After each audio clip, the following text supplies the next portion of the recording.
February 1st, 1960. Sky Raider down. Lieutenant Dieter Dengler felt the Sky Raider shudder beneath him. The A-1H had taken ground fire over the jungle canopy of Laos, 40 miles west of the Vietnam border.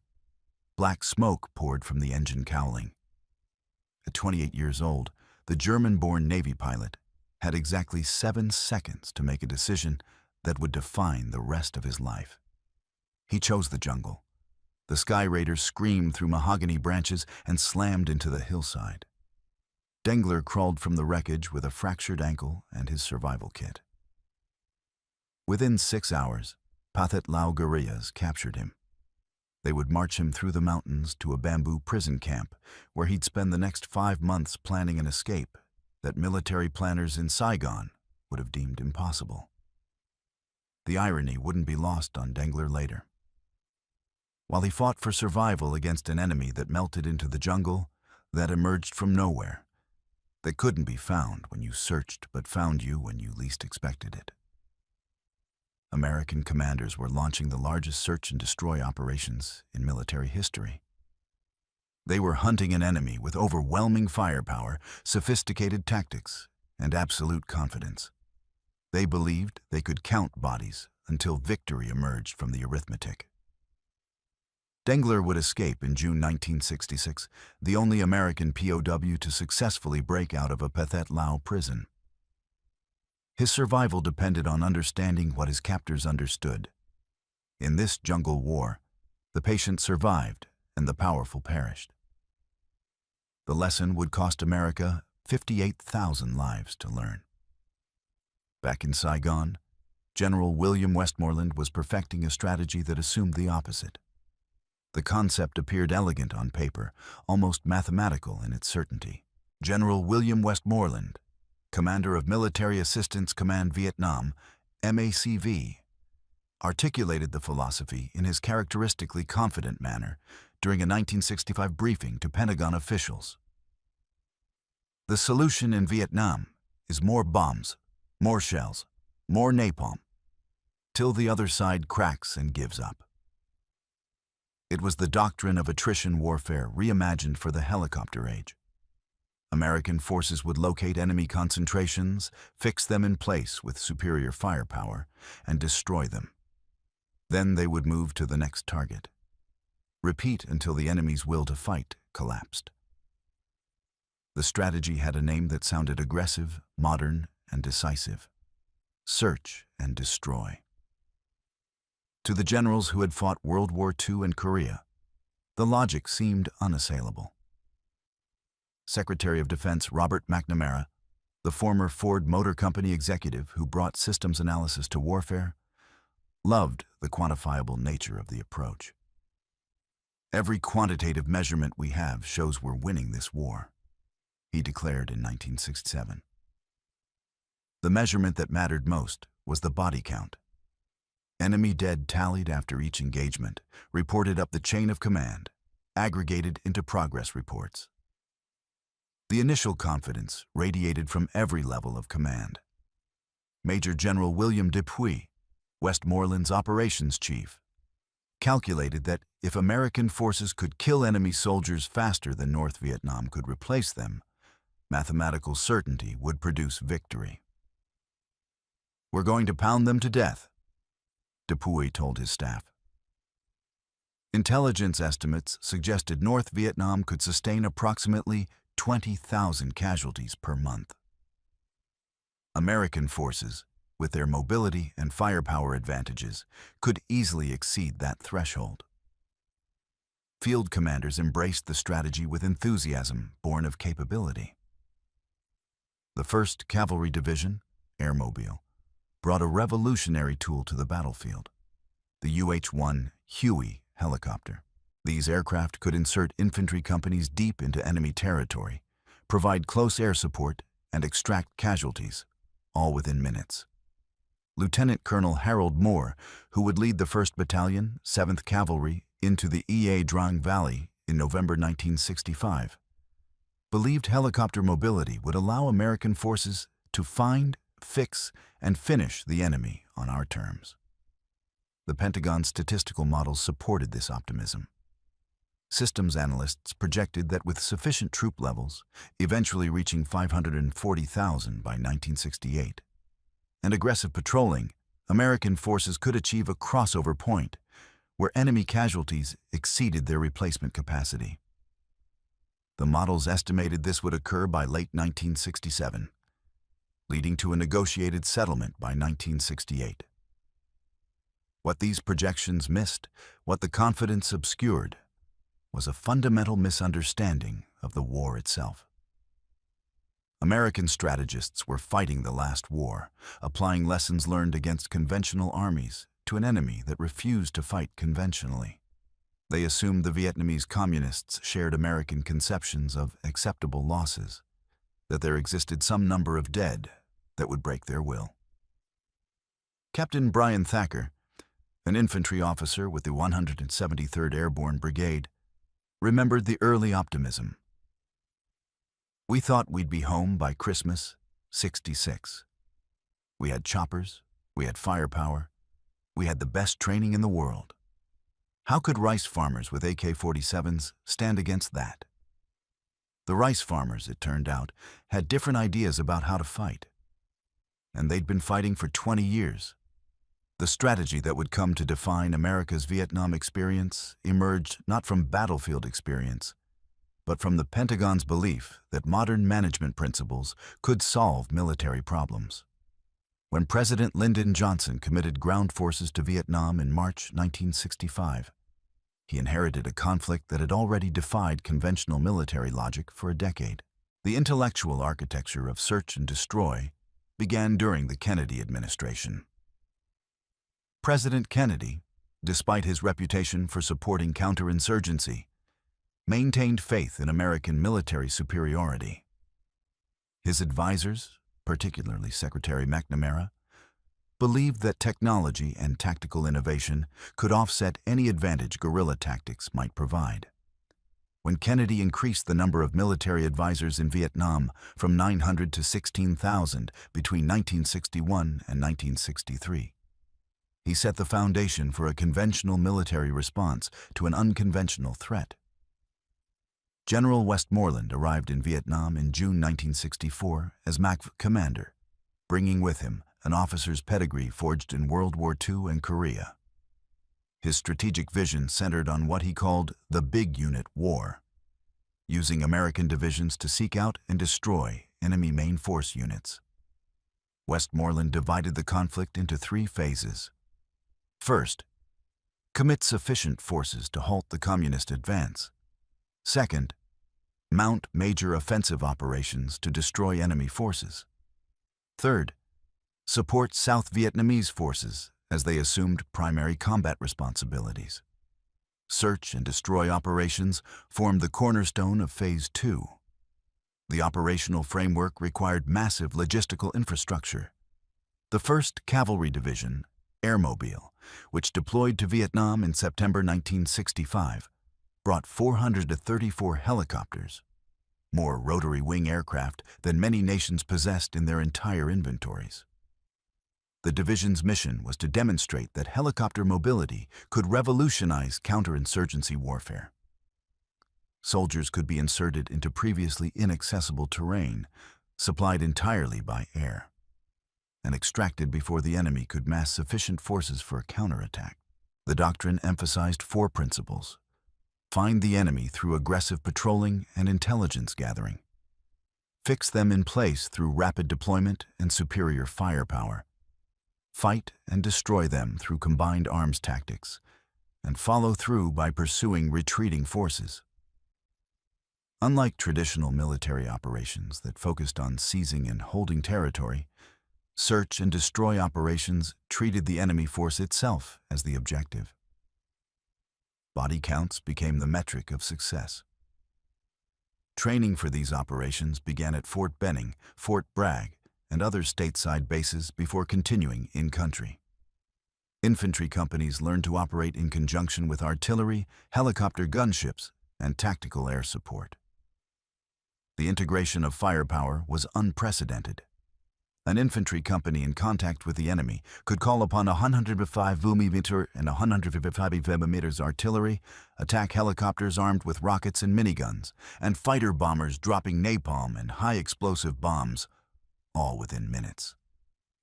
Captain Matt Brennan, an aviation officer, described the confidence this firepower generated.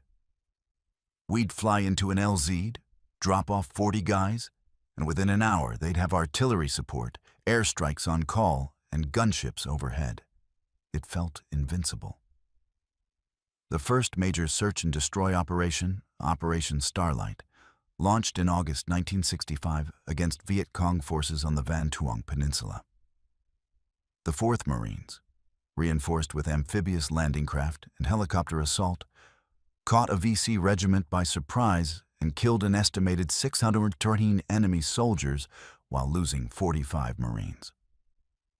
The operation appeared to validate Westmoreland's strategy. Press releases celebrated the victory. Strategic planners began scaling up the concept. Operation Silver Bayonet followed in October and November 1965, as the newly arrived 1st Cavalry Division swept through the Central Highlands searching for North Vietnamese Army regulars. The campaign culminated in the Battle of Drang Valley, November 14–18, 1965, when Lieutenant Colonel Moore's 1st Battalion, 7th Cavalry, engaged 3 NVA regiments in brutal combat. American forces killed an estimated 1,200 enemy soldiers, while suffering 234 killed. Again, the body count ratio seemed to confirm the strategy's effectiveness. Colonel Harry Summers, a military analyst, noted, "Drang convinced Westmoreland that search and destroy could work. We'd found the enemy, fixed them with helicopter mobility, and killed them with superior firepower. The model seemed proven." But warning signs emerged even during these early successes. After Drang, the NVA forces simply withdrew across the Cambodian border, regrouped, and returned. The Americans could not permanently hold the valley. They lacked sufficient troops to garrison every piece of contested territory. The enemy retained the initiative to engage when advantageous and withdraw when outmatched.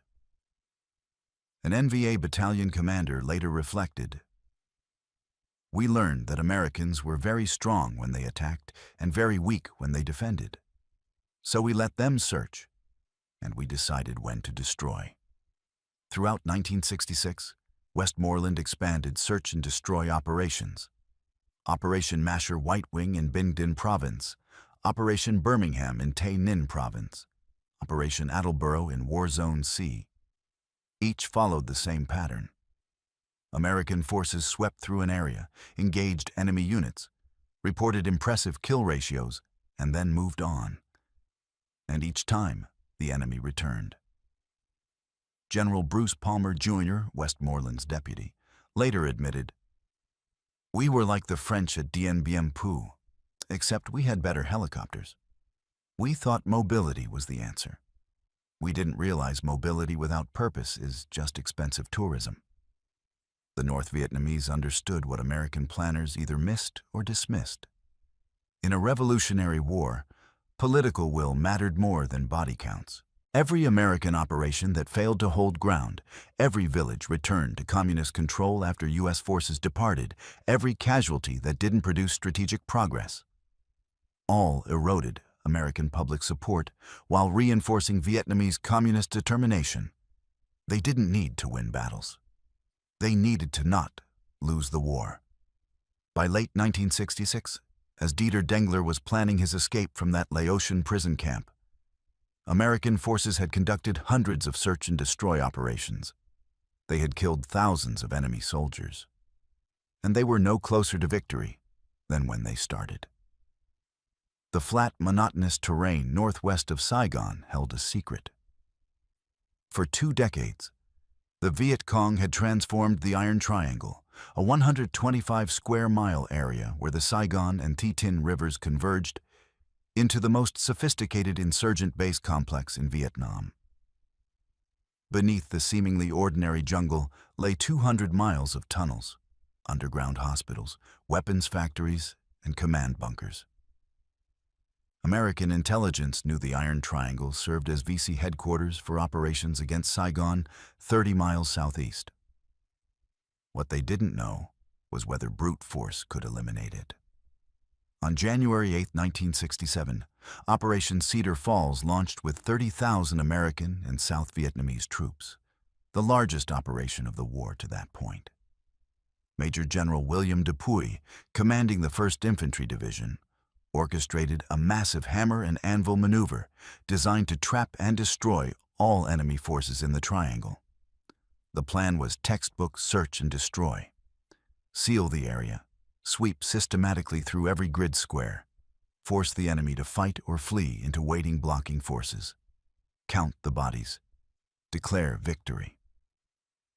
Sergeant Bob Carr of the 1st Infantry Division remembered the opening movements.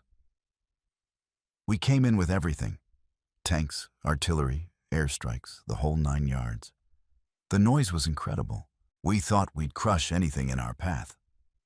The operation began with B-52 strikes that turned jungle canopy into moonscape. Then artillery pounded suspected enemy positions for hours. Finally, infantry advanced in neat formations, expecting to find devastated enemy forces. They found tunnels, thousands of them. Specialist Robert Salcedo, a tunnel rat with the 1st Infantry Division, descended into the darkness on the operation's 3rd day. I went down 20 feet and hit a T-junction. Left went 50 meters before branching again. Right went deeper. I radioed up for engineers. They spent 3 days trying to map just that one section. It was like an underground city. The VC had vanished. Intelligence suggested 6,000 fighters operated in the triangle, but Cedar Falls forces encountered only scattered resistance. The guerrillas had melted into the tunnel systems or slipped through gaps in the American cordon before it closed. Those who remained fought brief, sharp engagements, usually ambushes, then disappeared before American firepower could be brought to bear. Captain Vincent Dema, an intelligence officer, described the frustration. We'd call in airstrikes on a tree line, artillery on a suspected bunker complex, go in with a full company expecting to find hundreds of bodies. We'd find 3, maybe 4, and evidence that dozens had been there hours before. The American response was characteristically overwhelming. Engineers bulldozed the village of Ben Souk, forcibly relocating 6,000 civilians. Rome plows, massive tractors with steel blades, cleared 150 square kilometers of jungle, destroying every hiding place. The 1st Engineering Battalion pumped tear gas and smoke into tunnel complexes, trying to flush out defenders. Demolition teams collapsed tunnel after tunnel with explosives. After 18 days, Operation Cedar Falls officially ended. The statistics appeared impressive. 750 enemy killed, 280 captured, 540 suspects detained, 5,987 civilians relocated, 525 enemy structures destroyed, 3,700 bunkers demolished. Press releases declared it a significant victory. General Westmoreland called it a blow from which the VC in this area may never recover. Within weeks, the VC returned. They re-excavated the tunnels. They rebuilt the base camps. They resumed operations against Saigon. The Iron Triangle remained in enemy hands. Operation Junction City followed immediately, launching on February 29, 1969. This operation would dwarf Cedar Falls, 22 American battalions and 4 South Vietnamese battalions, hunting the Central Office for South Vietnam, COSVN. The Communist Command Headquarters, in War Zone C near the Cambodian border. Lieutenant General Jonathan Seaman, commanding the Setu Field Force, designed an even more ambitious encirclement. The 173rd Airborne Brigade would execute the only combat parachute jump of the war, landing north of the target area while other forces pushed from the south and east. Specialist Dan Weiss jumped with the 173rd on the morning of February 22nd. We came down into an LZ they'd prepped with B-52 strikes and artillery, supposed to be hot with VC. We didn't see a single enemy soldier the first day. It was like they knew we were coming. They did know. Junction City forces discovered numerous signs of recent enemy presence. Warm cooking fires, fresh footprints, hastily abandoned equipment. But few actual enemy troops. The NVA and VC commanders had withdrawn across the Cambodian border, taking COSVN headquarters with them. They would wait out the American sweep and return. When the enemy did engage, it was on their terms. On March 21st, the NVA 272nd Regiment attacked Fire Support Base Gold, held by elements of the 4th Infantry Division. The assault came at dawn, preceded by mortar fire and ground-penetrating satchel charges. Captain Joe Aragon remembered the chaos. They came in waves, just kept coming. We'd cut them down and more would appear. Finally called in Spooky, AC-47 gunship, and that turned the tide. American firepower proved devastating when the enemy stood and fought. Gold held. The attack cost the NVA 227 dead, while the defenders lost 30. Similar engagements throughout Junction City produced similar results. Tactical American victories purchased with overwhelming firepower. But the pattern was unmistakable to those who looked beyond the body count. The enemy attacked when they chose, withdrew when they chose, and returned when the Americans departed. Sergeant Fred Hickman, a platoon sergeant with the 25th Infantry Division, expressed what many grunts felt. We'd sweep an area, report it secure, move on. 3 days later, Charlie was back. We weren't winning. We were mowing the lawn, just kept growing back. Operation Junction City officially ended on May 14, 1967. The statistics again looked impressive. 2,728 enemy killed, 34 captured, 65 suspects detained, thousands of weapons and tons of supplies captured. General Westmoreland declared it a milestone in the progress of the war. But COSVN remained operational, safely across the border in Cambodia. The VC infrastructure in War Zone C reconstituted within weeks, and a disturbing new reality emerged from the after-action analysis. The enemy was learning faster than the Americans. Private First Class Bill Earhart, a Marine who participated in numerous search and destroy operations, reflected years later, "We kept saying we'd found them, fixed them, and finished them. But you can't finish somebody who won't let you find them when they don't want to be found." They decided when the battle happened, where it happened, how long it lasted. We had all the firepower in the world, and it didn't matter. We could win every battle and still lose the war, and that's exactly what we did. The turning point wasn't a single dramatic moment. It was the gradual, creeping realization that search and destroy operations were tactically successful, but strategically meaningless. American forces could kill thousands of enemy soldiers, could clear vast areas of territory, could demonstrate overwhelming military superiority, and none of it translated into progress toward winning the war. The enemy maintained the initiative. They chose when to fight. They decided what constituted an acceptable loss. And they never quit. By mid-1967, both sides had adapted their tactics based on 18 months of brutal combat. The evolution revealed something fundamental. The side fighting for survival learned faster than the side fighting for objectives. American forces refined their search and destroy techniques with characteristic ingenuity. Fire support bases, fortified artillery positions that could be rapidly constructed by helicopter, dotted the landscape, providing mobile firepower that could reach any grid square within minutes. Free fire zones designated certain areas as hostile territory where anything moving could be engaged without authorization. The 9th Infantry Division pioneered checkerboard tactics in the Mekong Delta, establishing permanent patrol bases at 1,000-meter intervals to prevent enemy movement.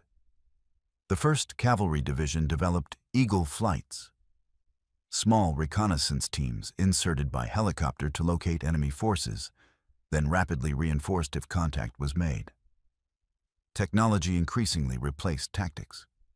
The Air Force deployed C-123 providers to spray Agent Orange, destroying jungle canopy that provided enemy concealment. The Navy established the McNamara Line, a barrier of electronic sensors, mines, and barbed wire along the DMZ, designed to detect and interdict infiltration. The Army experimented with people sniffers, devices that detected ammonia from human sweat and urine, to locate hidden enemy positions. B-52 bombers flew arc-light missions, dropping hundreds of tons of explosives on suspected enemy base camps. The war became increasingly industrialized. Lieutenant Mark Johnson, an artillery forward observer, described the firepower available by 1967. I could call in 105 mm, 150 Vasi, 170 NVA artillery, naval gunfire if we were near the coast, helicopter gunships, jet fighters with napalm and CBUs, and B-52s. We could turn a square kilometer into a parking lot in 30 minutes. But we couldn't make the enemy stand still long enough to hit them. Frustration grew among officers, who began recognizing the strategy's limitations. Lieutenant Colonel John Paul Vann, a legendary advisor who would later die in Vietnam, wrote to a friend in July 1967, "We claim we're winning based on body count. We're killing a lot of people, but we're not winning anything. The enemy controls the tempo. They decide when to fight. We're playing their game by their rules." The Vietnamese communists adapted with remarkable sophistication. They refined their tunnel systems, adding ventilation shafts angled to prevent smoke or gas from reaching deep chambers, multiple entrances with hidden trapdoors, and booby traps to discourage American tunnel rats. The Cu Chi Tunnel Complex, northwest of Saigon, eventually contained 250 kilometers of passages on 3 levels, with underground hospitals, arms factories, and living quarters for hundreds of fighters. NVA and VC units developed the grab them by the belt tactic, closing to within meters of American positions to negate artillery and air support. They recognized that American forces were reluctant to call fire missions on their own positions, so Vietnamese fighters would attack and then retreat close to American lines, using them as shields. Senior Colonel Hoang Puong, an NVA commander, explained, "If we stayed at a distance, they destroyed us with artillery and bombs. So we moved close, very close. Then their firepower hurt them as much as us." The communists also exploited American predictability. Search and destroy operations followed patterns. Troops inserted at dawn, moved to objectives during daylight, established defensive perimeters before dark. Communist forces learned these patterns and planned accordingly. They booby-trapped likely landing zones, positioned snipers along probable routes of advance, and launched attacks at night when American technical advantages diminished. Perhaps most importantly, the Vietnamese communists demonstrated remarkable resilience in the face of horrific casualties. American intelligence estimated enemy losses at 88,000 killed in 1967 alone, more than 4 times the U.S. projection of sustainable casualties. Yet the North Vietnamese Army and Viet Cong forces did not collapse. Replacement soldiers continued flowing down the Ho Chi Minh Trail. Local recruitment continued in villages. The will to fight never wavered. Colonel Bui Tin, an NVA officer present at Dien Bien Phu and later the fall of Saigon, explained the mindset. Americans believed they could kill enough of us that we would give up. This showed they did not understand us at all. We had fought for independence for 1,000 years. We fought China for centuries. We fought the French for 9 years. How long did Americans think we would fight them? As long as necessary. We would lose 1 generation, 2 generations, 3 generations. But eventually, we would win. By late 1967, the psychological toll on American forces was becoming apparent. Soldiers understood they could win an operation, kill more enemies than they lost, accomplish stated objectives, receive commendations, and still be no closer to going home. The meaninglessness of the effort demoralized even elite units. Specialist Mike Clodfelter, 1st Infantry Division, captured the futility. We'd lose guys taking a hill, call in airstrikes that turned it into a moonscape, plant the flag, set up firebase whatever, patrol for a week. Then we'd abandon it, and the NVA would move back in. A month later, we'd have to take the same damn hill again. Guys would die for a piece of ground we didn't want to keep.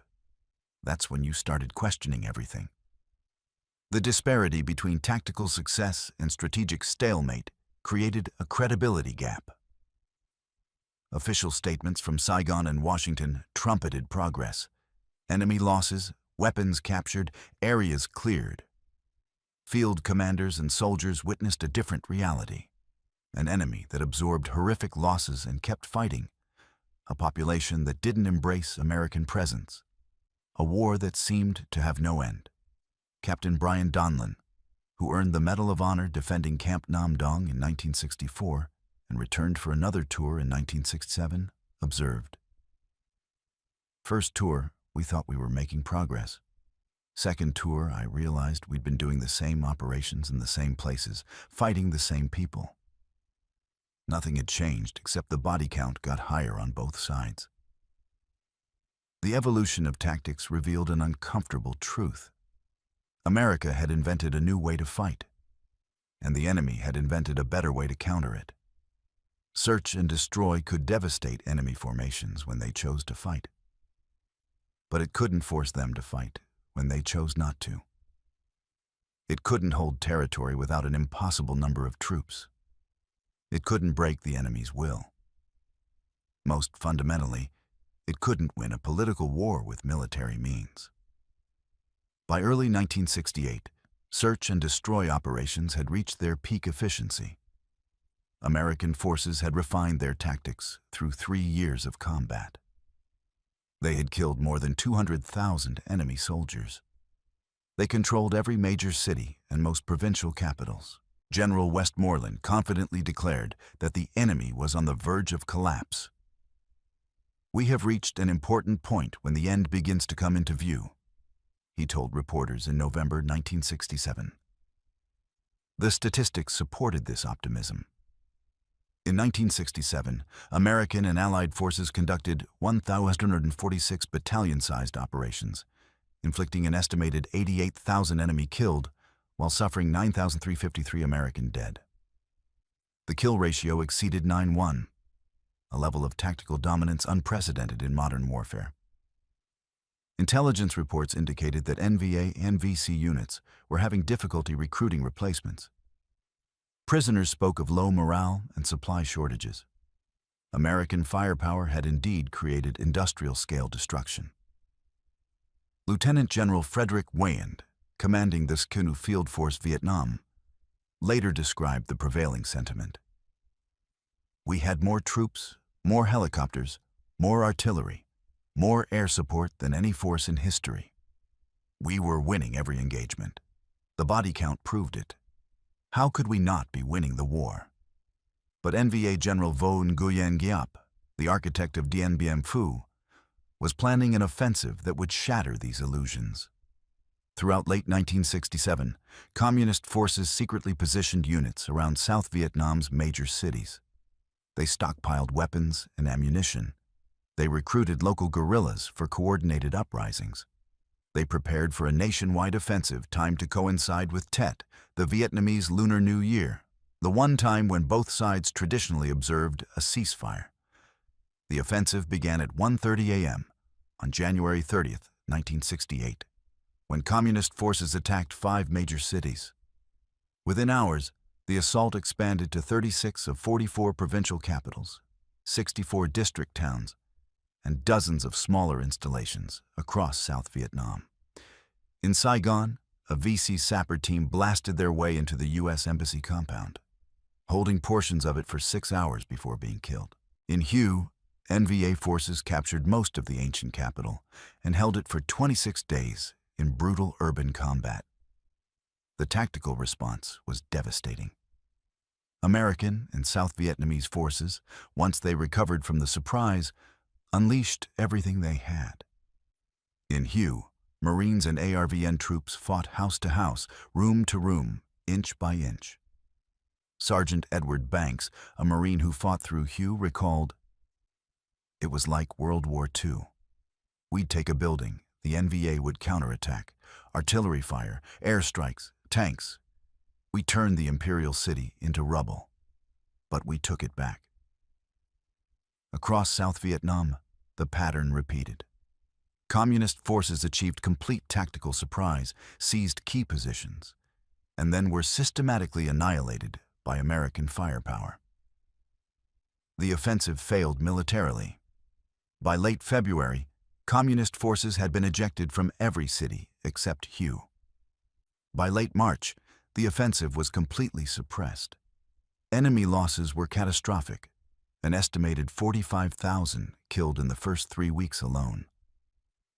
The Viet Cong infrastructure in many areas was destroyed. Senior VC cadres were killed in large numbers. It was the most lopsided tactical American victory of the entire war. And it lost America the war. The Tet Offensive shattered the credibility of American military and political leadership. Television broadcasts showed fighting at the U.S. Embassy in Saigon, the supposed symbol of American power and security. On the same day, Westmoreland had testified to Congress that the enemy was nearly defeated. The offensive demonstrated that enemy forces could strike anywhere, at any time, in strength. 3 years of search and destroy operations, 200,000 enemy killed, and American forces still couldn't protect the capital. CBS News anchor Walter Cronkite, after visiting Vietnam following Tet, concluded his report. To say that we are mired in stalemate seems the only realistic yet unsatisfactory conclusion. President Johnson reportedly told an aide, "If I've lost Cronkite, I've lost Middle America." The disconnect between tactical success and strategic failure became impossible to ignore. Clark Clifford, who replaced McNamara as Secretary of Defense in March 1968, later wrote, "The Tet Offensive proved that we could win every battle and still lose the war. The enemy's ability to launch such an offensive after 3 years of attrition warfare meant that attrition warfare wasn't working. We couldn't kill them fast enough to win." General Creighton Abrams, who replaced Westmoreland as MACV commander in July 1968, recognized the strategy's bankruptcy. He began shifting away from large unit search and destroy operations toward smaller-scale population security missions. But the shift came too late. American public opinion had turned decisively against the war. President Johnson announced he wouldn't seek re-election. Peace negotiations began in Paris. Specialist Bob Sanders, 25th Infantry Division, expressed what many soldiers felt.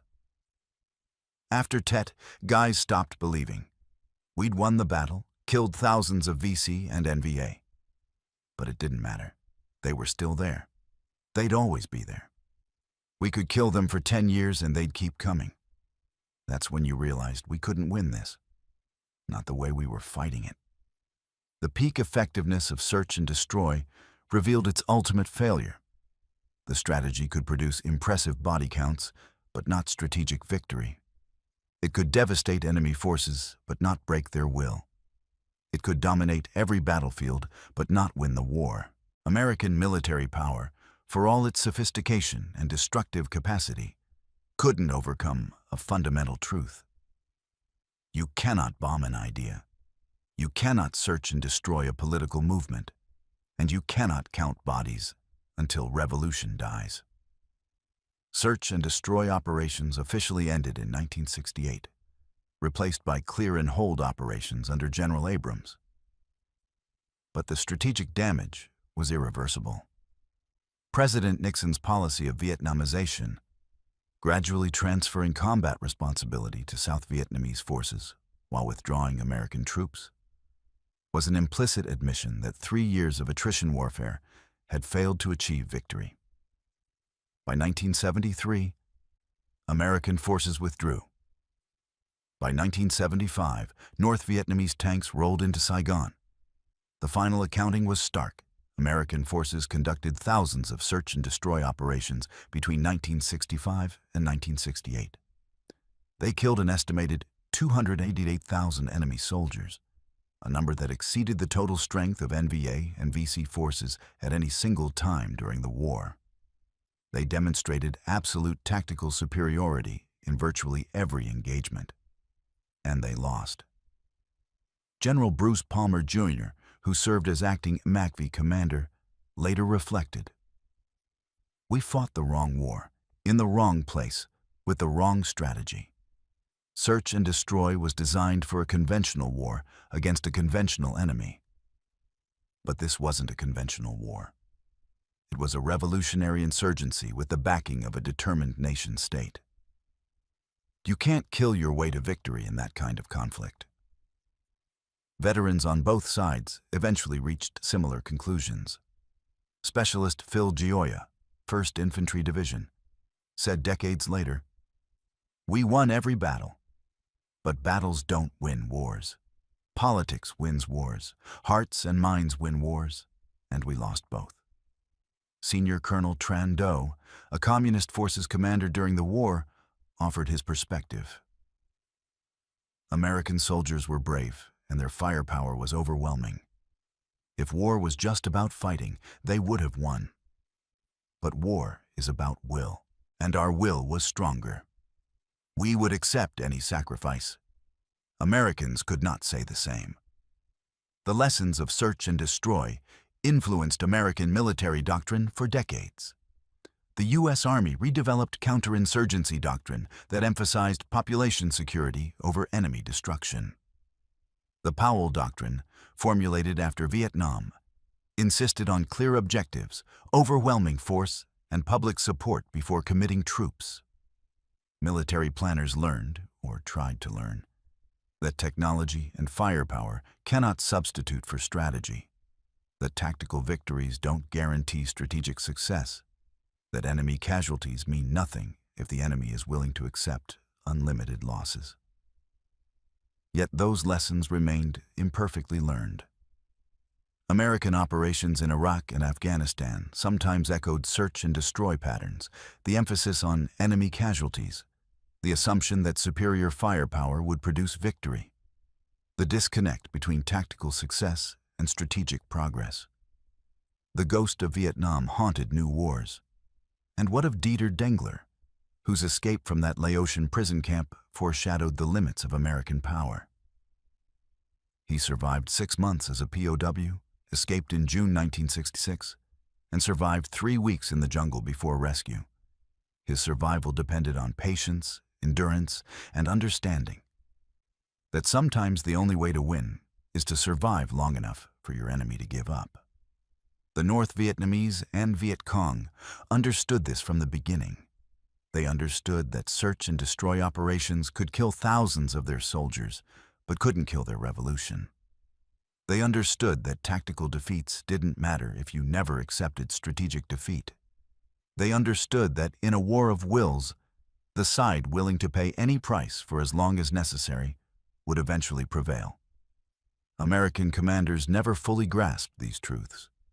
They counted bodies instead of measuring resolve. They measured progress in grid squares cleared instead of political support gained. They believed that sufficient application of violence could solve any problem. They invented a new way to fight, and learned too late that inventing new tactics means nothing if the fundamental strategy is flawed.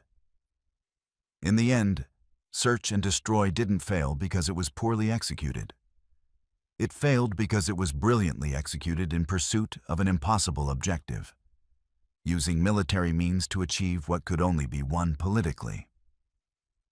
The soldiers who humped through those jungles, who fought with extraordinary courage, who executed every mission with professional competence, they didn't fail. The strategy failed them. The final lesson of search and destroy operations remains painfully relevant. You can find the enemy. You can fix them in place. You can destroy their forces with overwhelming firepower. But you cannot kill an idea. You cannot search and destroy a people's determination to be free. And you cannot win a political war by counting bodies until the other side quits, especially when they're willing to die for 1,000 years. American forces learned this lesson at immense cost. 58,000 American dead, 150,000 wounded, and countless lives scarred by the futility of fighting a war without end. The Vietnamese paid an even higher price.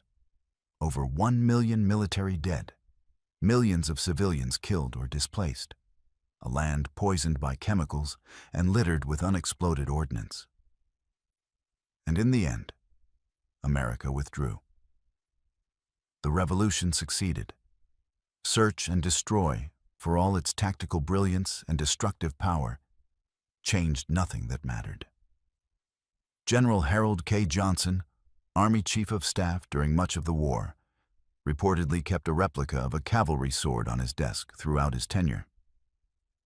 After retirement, he explained to an interviewer, "I should have taken that sword, gone into the Oval Office, laid it on the president's desk, and resigned in protest.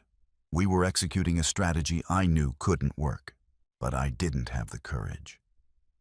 That confession, more than any statistic or body count, epitomizes the tragedy of search and destroy. Those who knew it couldn't work implemented it anyway. And tens of thousands died because courage in battle couldn't compensate for failure in strategy.